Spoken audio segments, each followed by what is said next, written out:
नमस्कार साथियों, जैसा कि आप सब जानते हैं कि धार्मिक एकता ट्रस्ट आज संपूर्ण भारत में कोने कोने में कर्ज में डूबे हुए कर्ज के दलदल में फंसे हुए लोगों को कर्ज से उबारने के लिए दिन रात एक किए हुआ है। अभी तक सरकार के पास 4 लाख के करीब एप्लीकेशन हम लोग ने दे चुके हैं, लेकिन सरकार इस पर सही ढंग से कोई सुध नहीं ले रही है। हमने अभी 10 मई को भी एक प्रेस कॉन्फ्रेंस करके सरकार को जगाने की कोशिश की, सरकार को बताने की कोशिश की कि देश की जनता, छोटे आम जनता जिनका रोजगार छूट गया है, जिनकी व्यवसाय छूट गई है, जिस कारण से वो लोग काफ़ी परेशान हैं और आए दिन डेली हजार लोगों का ऐसा फोन आता है कि वो उनके पास आत्महत्या के अलावा कोई भी रास्ता नहीं है। उन्होंने कर्ज तो लिया था व्यवसाय करने के लिए, लेकिन व्यवसाय ही नहीं रहा। ये कोविड के वजह से, ये जीएसटी के वजह से, नोटबंदी के वजह से जो व्यवसाय टूटा है, अब इस स्थिति में किसी ने 10 लाख लोन लिया तो उसमें से 10 लाख रुपया भर चुके हैं, लेकिन अब उन्हें आगे बढ़ने के लिए पैसा नहीं है और ऐसे में वो बहुत ही त्रस्त है। अभी किसी ने घर के लिए लोन लिया हुआ है, अभी तक 5 लाख रुपया भर चुके हैं, लेकिन आगे बढ़ने के उनके पास पैसा नहीं है। तरह तरह से किसी ने क्रेडिट कार्ड पर कर्ज का लोन भरने के लिए लिया था, और तो और ये एक समूह लोन जो गांव घर घर में दिया गया था, वो भी सही ढंग से व्यवसाय नहीं कर पाए क्योंकि उनके पास ऑर्डर नहीं था जो उससे कर पाते। और जिस कारण से हर कोई, आप कहीं भी चले जाओ देश के किसी भी कोने में, तो हर तरफ जो है हर कोई परेशानी में है। किसी के पास इतना पैसा नहीं है कि वो ईएमआई चुका सके, और होता क्या है कि एक के बदले दो के बदले 3 तीसरे कर्ज लेते जा रहे हैं। आज गांव की स्थिति ये है कि 20% में लोग ने कर्ज ले रखा है और वो कर्ज चुकाए कैसे, उनकी जीना दुभर है। रोज ऐसा हजारों की तादाद में घटना आ रही है।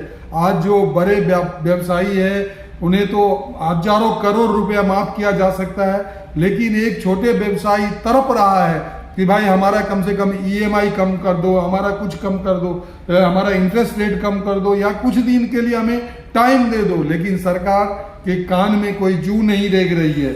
आज धार्मिक एकता ट्रस्ट रोज हर एक महीने में जाके हजार फॉर्म जो है पब्लिक से आया हुआ फॉर्म, जेन्युइन फॉर्म, जिसे कि वो चेक कर सकते हैं कि ये जेन्युइन है कि नहीं है, हर एक पब्लिक का जो तकलीफ है वो उन तक पहुंचाया है। और फिर भी सरकार, न तो वित्त मंत्रालय न पीएमओ कार्यालय, इसमें कोई, जिस जनता ने इस सरकार को चुन के भेजा है, वो जनता का, उस सरकार का कर्तव्य बनता है कि उन जनता अगर समस्या में है तो उस समस्या को देखे, उसका क्या समाधान हो सकता है सरकार अपनी नज़र से देखे, अपने उनकी समस्या को समाधान करे, ताकि इस तरह की जो स्थिति बन रही है, जो लोग सुसाइड कर रहे हैं, लोग जो डिप्रेशन में जा रहे हैं, जो परिवार का परिवार तहस नहस हो रहा है, उसके ऊपर सरकार को सुध लेना जरूरी है। और इसीलिए धार्मिक एकता ट्रस्ट ने 24 मई को जंतर मंतर पर जो है ना भूख हड़ताल का कार्यक्रम, एक सांकेतिक कार्यक्रम रखा है कि अगर सरकार जग जाए कि भाई ये क्या हो रहा है, ये जनता की समस्या को समझे और समस्या का समाधान करे। अगर फिर भी सरकार नहीं जगेगी तो हम लोग 8-10 महीने से देश के कोने कोने में, आज हमारा 10 से 15 हजार सेंटर है जहां पर लोग इसमें काम कर रहे हैं। आज पूरे देश से लोग आने के लिए तैयार है, लेकिन हम उन्हें रोक रहे हैं कि भाई आप अभी मत जाओ, हम ये सांकेतिक हड़ताल कर रहे हैं। अगर सरकार को समझ में आ गया, वो जनता के तकलीफ को मान गए, तो फिर इस तरह की हड़ताल या ये करने की कोई जरूरत नहीं है। आज जो आम जनता, छोटी छोटी जनताओं के छोटी सेविंग से जो बैंक चल रहा है, आज वही बैंक तानाशाही कर रहा है। वहां पर फ्रॉड भी हो रहा है तो कोई देखने वाला नहीं है। वहां पर अगर कर्ज लिया, उसका इंस्टॉलमेंट सरकार ने, आरबीआई ने जो नियम बनाया हुआ है उसे भी ताक पर रख दिया गया है और लोगों को जाके फ्रस्ट्रेट कराया जाता है। उन्हें रिकवरी एजेंट परेशान कर रहा है, उनके फैमिली, उनके रिश्तेदार, हर किसी को जाके परेशान किया जा रहा है कि भाई इसने हमारा पैसा लिया है। तो इस तरह का ट्रेंड बन चुका है। इसमें अगर सरकार चाहे तो धार्मिक एकता ट्रस्ट ने यहाँ तक बताया कि सरकार के पास 10,000 करोड़ रुपया जो है आम जनता का, जैसे पीएफ में ESIC में, उसके बाद आपका इंश्योरेंस में, LIC में, ऐसे अनगिनत पैसे पड़े हैं। अरे उन पैसों से छोटे छोटे व्यवसायी को तो आप बचा सकते हो, जो कि आज आत्महत्या कर रहे, जो 25,000, 50,000, लाख रुपया लेके वो परेशान है, उन्हें तो आप रक्षा कर सकते हैं। तो ये सरकार का पुनीत कर्तव्य है कि वो सरकार जिस जनता के द्वारा चुन के आए हैं उनके समस्या को समझे।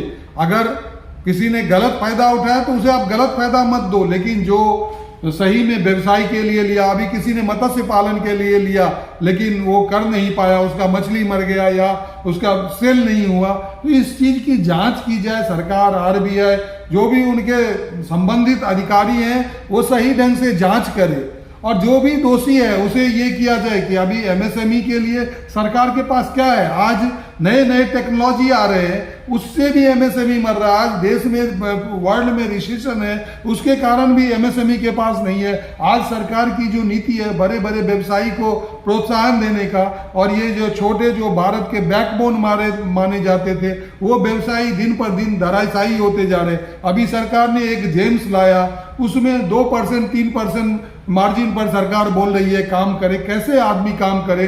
उसमें TDS जाता है, उसमें सरकार का जेम्स का कमीशन जाता है। सरकार को सोचनी चाहिए कि ये क्या हो रहा है, कैसे ये पब्लिक सरवाइव करेगा। यहाँ तो अब ऐसी नीति चल रही है कि गरीब जनता गरीब होते जाए और जो अमीर है वो अमीर होते जाए। तो ये धार्मिक एकता ट्रस्ट का एकमात्र लक्ष्य है कि पूरे भारत के हर किसी को आर्थिक रूप से संपन्न बनाए, और सरकार से करबद्ध विनती करता है कि सरकार इस चीज की सुधि ले। ये धार्मिक एकता ट्रस्ट किसी भी धर्म, किसी भी समुदाय, किसी भी क्षेत्र के लोगों के अपमान, लोगों के जीवन में होने वाले तकलीफ को बर्दाश्त नहीं करेगा। इसके लिए सरकार सुधर जाए और सही से काम करे, अन्यथा जो भी योग्य होंगे वो आएंगे और जनता के समस्या को सही करेंगे। तो आप सब, सरकार जो है अभी भी जाग जाए। हम बार बार यही कहेंगे। हम सांकेतिक भूख हड़ताल कर रहे हैं जंतर मंतर पर, सरकार को जगाने की कोशिश कर रहे हैं। बार बार हमने सरकार को यह भी नहीं कहा कि आप अपने जेब से दो, कोई फंड लो, जो है उससे भी आप कर सकते हो। जो जरूरतमंद है उसे ही करो, आप गलत को नहीं करो। लेकिन आप जान रहे हो कि कोविड के बाद, आज ये GST के कारण, आज नोटबंदी के कारण जो आम पब्लिक, जो छोटे व्यवसायी शिकार हुए हैं, उनकी क्या स्थिति हो गई है। जिन्होंने ये सोच के लिया था कि हमारा 50,000 सैलरी है, हम 20,000 रुपया भरेंगे EMI, आज उनकी सैलरी 20,000 है, वो कैसे परिवार का पालन करेंगे? क्या ये छोटी बात सरकार को समझ में नहीं आती है? क्या सरकार भूल गई कि यही छोटी जनता इन्हें चुनकर यहाँ तक पहुंचा है? इन्होंने ही इतने विशाल बहुमत से इन्हें पहुंचाया, तो यही बुरी तरह से इन्हें हरा के रसातल में भी भेज सकती है। घमंड में नहीं आना चाहिए। तो हम एक बार पुनः सरकार को आगाह करते हैं कि ये जनता जो आज त्राही त्राही कर रही है, चारों तरफ त्रस्त है। आप जाके, कोई भी जाके देख लो, जो सरकार के बहुत बड़े हितैषी हैं। आज हमने तो MP के यहाँ जाके, 543 MP के यहाँ जाके देखे, उनका PA, उनके ड्राइवर, वो भी ये कर्ज के दलदल में फंसे हुए हैं, वो भी करा रहे हैं। वो भी क्या करें, उन्हें कोई, आज बहुत से MP तो ये बोल रहे हैं कि हम पार्टी लाइन से हटके, हम भी समझ रहे हैं कि ये कर्ज मुक्ति जो है बहुत जरूरी है, लोगों को इससे निकालना बहुत जरूरी है, इस जंजाल से निकालना जरूरी है। तो ये सरकार को क्या समझ में नहीं आ रही है? सरकार इस चीज को गंभीरता से ले, नहीं तो इसके बहुत ही गंभीर परिणाम होंगे। धन्यवाद। जय हिंद, जय भारत।